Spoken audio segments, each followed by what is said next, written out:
So I'm going to talk about the current status and future plans of OpenCV. And when we talk about OpenCV, there are two different things. One is the OpenCV library, and then we have the OpenCV.org, the foundation, which runs OpenCV library, maintains the library. So I'll give you an update about both of those things. So the talk has various sections. We'll start with some stats and surveys that we conducted.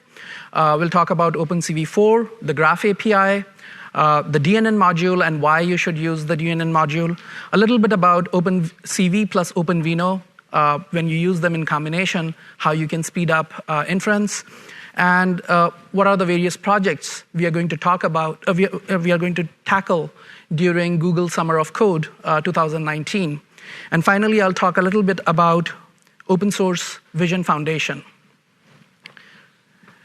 So let's talk about the stats and some survey results first. Now, OpenCV is huge.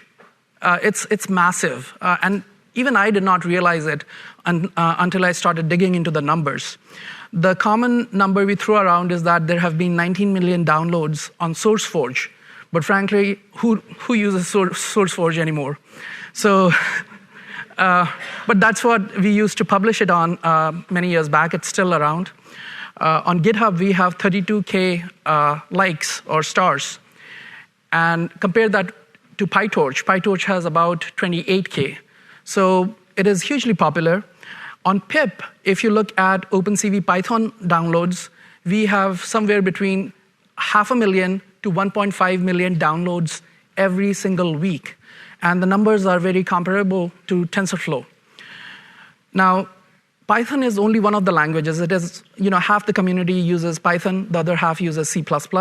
So our guesstimate is that if you consider all the people who are using either C++ or Python, we are somewhere around 2 million downloads every week.